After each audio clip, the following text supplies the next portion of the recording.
La paz de Cristo, hermanos. Hoy continuamos con el Evangelio de Juan, continuación del Evangelio de ayer, continuamos una misma línea. Si vemos las lecturas de ayer y las de hoy, están enfocadas en un mismo tema, y es la persecución del justo, y del justo desconocido.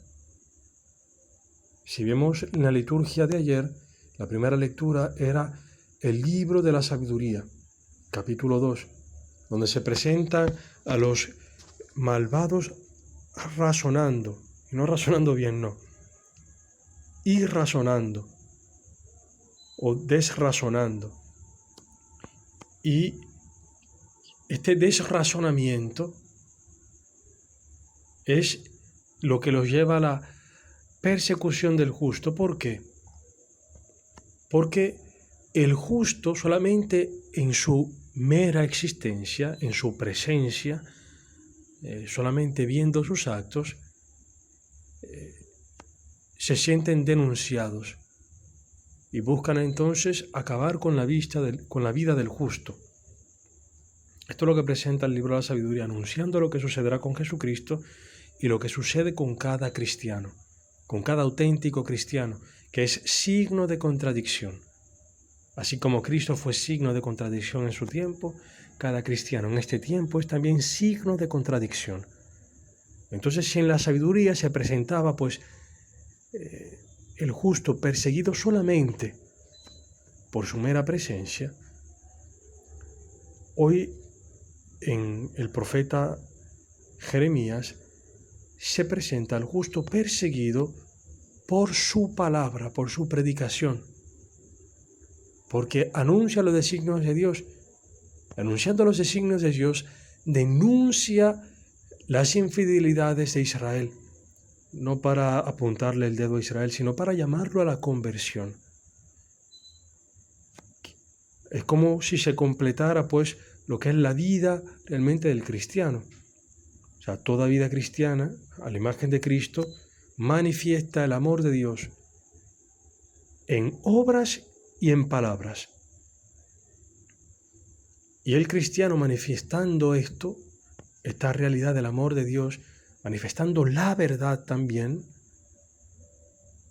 puede recibir dos tipos o digamos tres.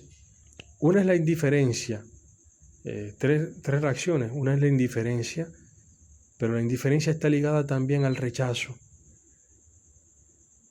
El rechazo puede ser el de simple indiferencia o el de la persecución. Y está el otro, la otra respuesta, reacción, que es la acogida del testimonio. Que viendo a un cristiano que es un pecador salvado, entonces los pecadores se ven identificados. Pero mira a este hombre lo que Dios ha hecho con él, o esta mujer lo que Dios ha hecho con ella. De así lo ha llevado a ser asá. Pero que se ve que es una persona débil. Se ve que Dios ha actuado en ella. Y por tanto da esperanza también a la conversión de los demás. Como lo que pasó también, por ejemplo, con Mateo, con Leví, el publicano. Que éste se convierte porque Cristo lo acoge, lo llama, y no tiene asco de sus pecados. ¿Y qué pasa? Está Leví con Jesús comiendo con los amigos de Leví, con los demás pecadores. ¿Por qué? Porque estos pecadores han visto, Cristo ha usado misericordia con él, puede usar también misericordia conmigo. Pero el aspecto que hemos visto en las lecturas de ayer y de hoy es más bien el aspecto de la persecución, el aspecto del rechazo. Y en el Evangelio se marca este rechazo con este tema sobre la identidad de Jesucristo. No hay un consenso, sino que algunos piensan, bueno, este hombre tiene un demonio, otros piensan, este hombre está fuera de sí, es decir, está loco. Y así algunos llegan a pensar, bueno, este hombre es un profeta, y otros no, este es el Cristo. Pero nadie lo habla abiertamente por temor a la persecución. Escuchemos este evangelio, este fragmento del evangelio de hoy, del capítulo 7 de San Juan. En aquel tiempo, algunos de entre la gente que habían oído los discursos de Jesús decían: este es de verdad el profeta.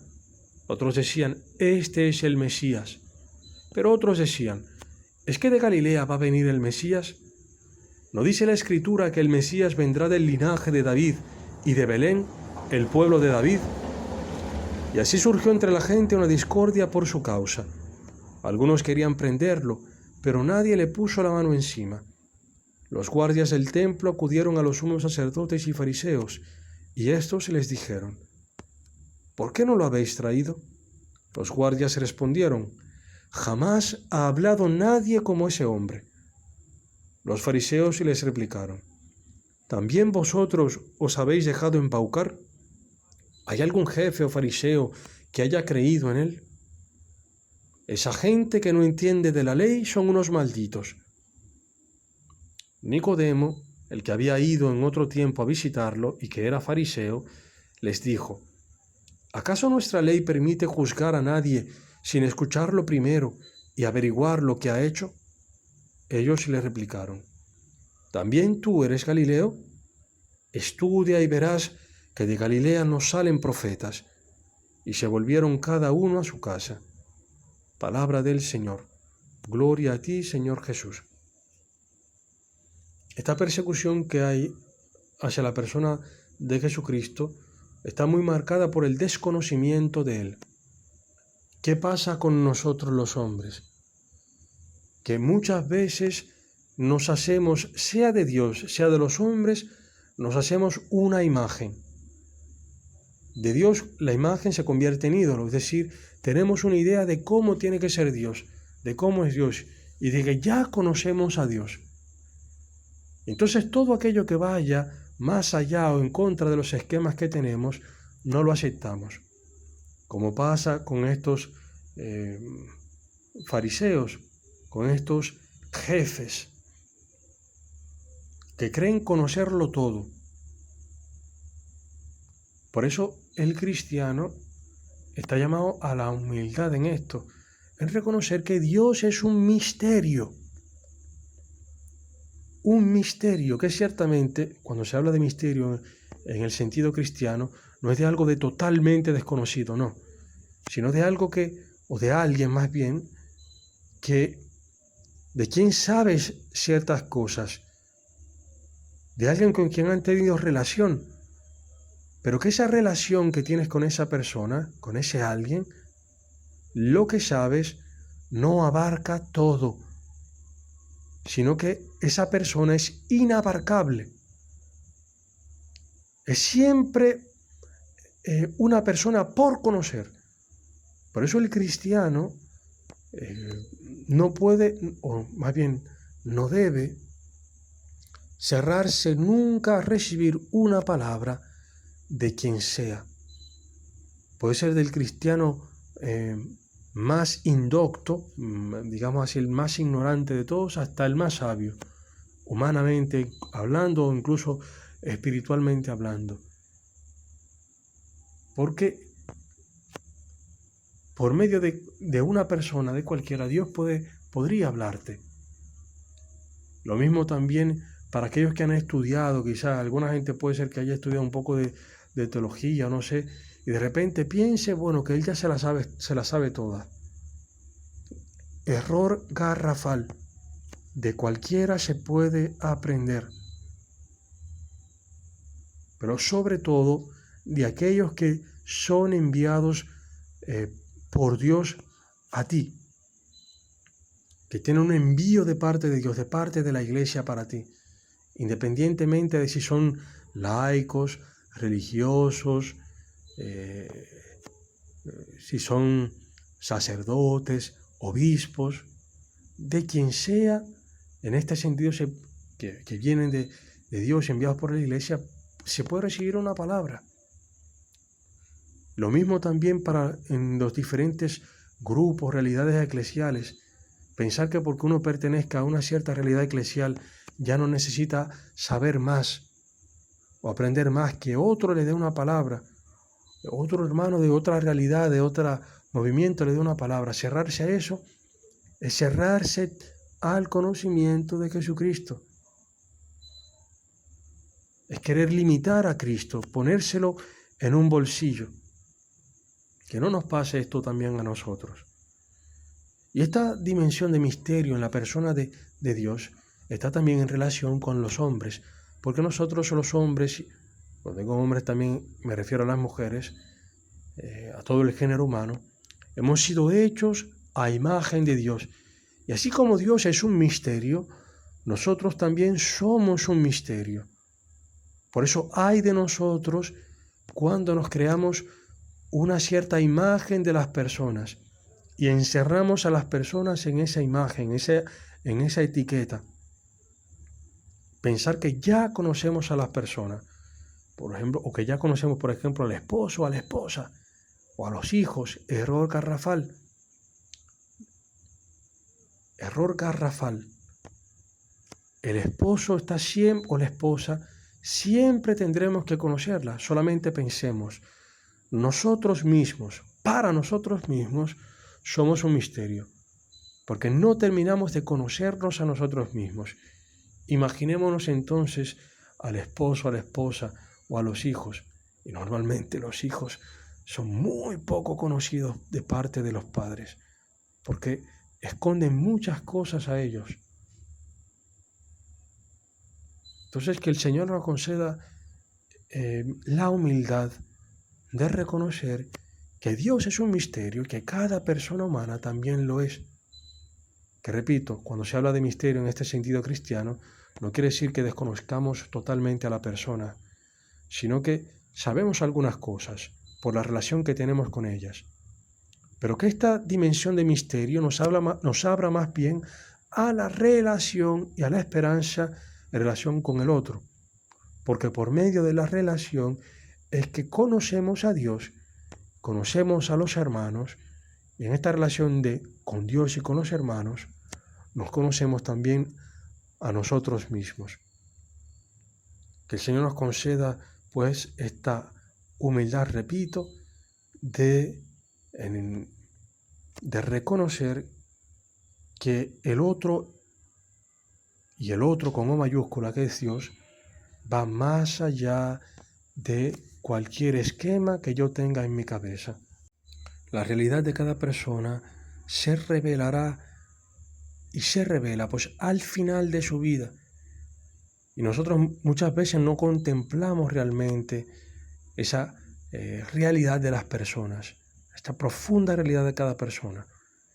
Pero en el juicio final y en el cielo, pues nos veremos tal y como somos. Conoceremos nuestra realidad profunda, la realidad profunda del otro. Nos veremos tal y como somos, porque nos conoceremos también a nosotros mismos como somos conocidos por Dios. Pero hasta que llegue ese momento, el mismo Dios tiene esperanza sobre nosotros, de que nuestra realidad asemeje a la verdad de nuestra persona, porque hay una distinción entre la verdad y la realidad de la persona. La verdad profunda de cada persona es aquello para la que Dios lo ha creado. Y Dios, en síntesis, nos ha creado a cada uno de nosotros para ser santos e inmaculados en el amor, hijos en su Hijo, que reproduzcamos nosotros de una forma particular, original, peculiar de cada persona, podamos reproducir la imagen de su Hijo Jesucristo. Por eso tú no eres tus pecados, y yo tampoco. Tú no eres tus pecados, sino que el verdadero tú es lo que Dios ha pensado para ti, el plan que tiene Él de santidad, de vida en Cristo para ti. Ahora, nuestra realidad ya es otra cosa. Nuestra realidad sí pueden ser nuestros pecados, nuestras faltas y demás, aquello que quizás no se asemeja a lo que Dios quiere para nosotros, o aquello que sí se asemeja un poquito se acerca un poco quizás a lo que Dios ha pensado de nosotros. Esto es nuestra realidad, pero nuestra verdad profunda es lo que Dios ha pensado de nosotros. Por eso Dios hasta el final espera, tiene esperanza en nosotros. Lo mismo que el cristiano ha de tener esperanza por caridad, ha de tener esperanza en cada persona. No se ofusca de que nadie tiene, de que cierta persona no tiene ninguna solución, que no se convierte, que no se puede convertir. No, para nada. Sino que como Dios tiene esperanza en uno mismo, en nosotros, así nosotros también tenemos esperanza en los demás, de que Dios puede realizar y realizará en nuestros hermanos también el proyecto que tiene con ellos, así como con nosotros lo hará y llevará a buen término la obra que ha iniciado en nosotros.